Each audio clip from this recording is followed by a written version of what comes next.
بعت أو اشتريت ولقيت المبيع ناقص أو طلع فيه زيادة، اعرف حقك القانوني الكامل والمادة اللي بتحميك.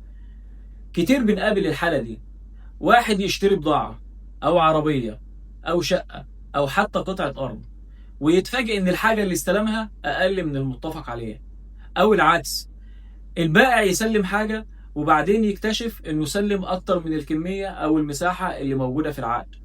ساعتها تفتكر مين له حق يرجع على التاني، وايه نوع الدعوة اللي ممكن ترفعها، وهل لازم يكون معاك ورقة تثبت الحق ده ولا لا، والاهم، هل في مدة معينة لو عدت عليك حقك يضيع؟ تعال اقول لك كل حاجة عن الموضوع ده ببساطة شديدة جدا. القانون المدني نظم الموضوع ده بشكل واضح، وادى لكل من البائع والمشتري حقوق واضحة جدا في حالة العجز او الزيادة في المبيع. يعني لو حضرتك اشتريت قطعة ارض مساحتها 200 متر مثلا، وبعد ما استلمت لقيت قطعة الارض دي على الطبيعة 150 متر، وقتها ليك حق قانوني انك تطلب انقاص الثمن بما يتناسب مع العجز، ومن حقك طلب التعويض كمان لو العجز سبب لك ضرر. كمان لو حضرتك البائع وبعدين اكتشفت انك سلمت اكتر من المساحة المتفق عليها، سواء عن طريق الخطأ او سوء الفهم، من حقك انك تطلب فرق السعر، يعني تطالب المشتري بقيمة الزيادة اللي استلمها في المبيع. وده مش حق عادي، ده حق بيحميه القانون المدني حسب نص المادتين 433 و 434، وبالتالي ممكن ترفع دعوة بالحق ده. فلو انت مشتري، الدعوة هيكون اسمها دعوة انقاص ثمن وتعويض عن العجز الموجود في المبيع.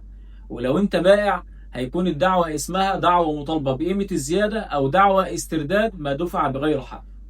بس خلي بالك من نقطة في منتهى الخطورة، الدعوة دي لها مدة قانونية هي سنة واحدة فقط من تاريخ تسليم المبيع أو من وقت اكتشاف العجز أو الزيادة. يعني لو سبت الموضوع وسكت أكتر من سنة، حقك ممكن يضيع بالتقادم حتى لو أنت كنت مظلوم. وفي حاجة كمان مهمة، مش شرط يكون معاك ورقة تثبت العجز أو ورقة ضد تأكد إن في عجز في المبيع. ممكن تثبت العجز أو الزيادة بعقد البيع نفسه، أو بمحضر التسليم، أو بمعاينة، أو بأي رسائل إلكترونية أو مكتوبة بينك وبين الطرف الثاني يكون فيها إقرار ضمني بالمساحة اللي حصل الاتفاق عليها، او بالشهود، او من خلال ندب خبير في الدعوه. يعني ما تخليش حد يضحك عليك ويقول لك مفيش معاك ورقه تثبت العجز او الزياده. القانون بيديك اكتر من طريقه لاثبات حقك.